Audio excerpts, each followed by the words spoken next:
A grumpy old man named Joseph escapes to a park bench begging for peace, only to be ambushed by an 8¾ chatterbox named Adam. You think this is just another annoying kid meets bitter adult trope? Think again. This short film twists empathy into something you'll be thinking about for days. Let's break down why this simple bench conversation hits harder than most Hollywood dramas. Joseph's not just some cranky guy scrolling his phone. He's a widower still drowning in the silence left by his wife Elizabeth.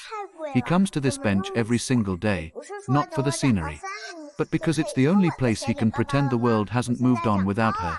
His face is etched with that quiet grief, you know the kind. The one that makes you avoid eye contact and snap at strangers just to keep the pain from spilling out. Then Adam crashes in like a tornado in sneakers, no filter, no manners.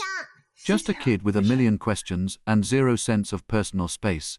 You look like my grandpa, except he's not as old. He blurts out within 2 minutes. Joseph's first instinct, shut him down. I'm trying to relax, would you mind, he says, his voice sharp enough to cut glass. But Adam doesn't take the hint.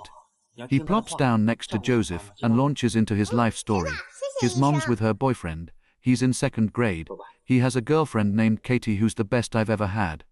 Joseph tries ignoring him, then shushing him, but Adam's like a human Energizer bunny. He just keeps going, and then comes the question that stops Joseph cold. Where's your girlfriend? Joseph freezes. For a second, you can see the wall he's built crumble just a little. My wife, Elizabeth, is gone, he says, his voice so low Adam can barely hear it. Gone, dead. Most kids would backtrack, mumble an apology, and run off, but Adam, he just nods and says, that's sad. No awkward silences, no over-the-top sympathy, just pure, unfiltered honesty. It's that moment that flips the whole story on its head. Suddenly, Joseph isn't just a grumpy old man anymore. He's a guy who's been carrying a mountain of grief alone. And this tiny human is the first person who's dared to ask him about it, without tiptoeing around the pain. Adam keeps talking about Katie, about school, about how Joseph is grumpy, but not mean. And slowly, something shifts in Joseph. He starts answering the kids' questions. He admits Elizabeth was one of a kind. He even cracks a smile when Adam teases him about needing a new girlfriend.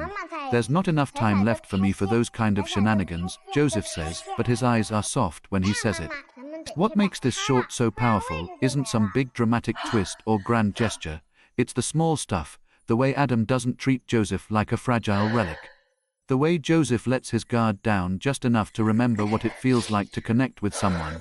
We've all been Joseph at some point, hiding in our own grief, pushing people away because it's easier than letting them in. And we've all been Adam too, speaking without thinking, caring without overcomplicating it. The bench isn't just a bench anymore.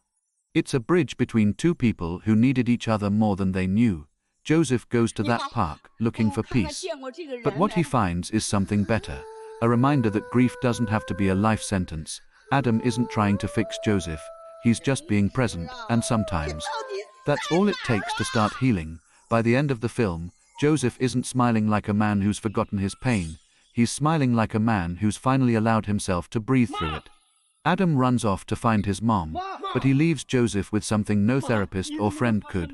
A moment of pure, unscripted connection. The camera lingers on Joseph as he sits there, his shoulders relaxed for the first time, and you realize, this is what storytelling is all about. It's not about saving the world or defeating villains. It's about those quiet, human moments that make us feel less alone. This short film nails that feeling perfectly. It's funny, it's sad, it's relatable as hell, and it's proof that the best stories don't need flashy effects or big budgets. All they need is heart. So the next time you see a stranger looking like they want to be left alone, maybe think twice. You never know. You might be the Adam they didn't know they needed.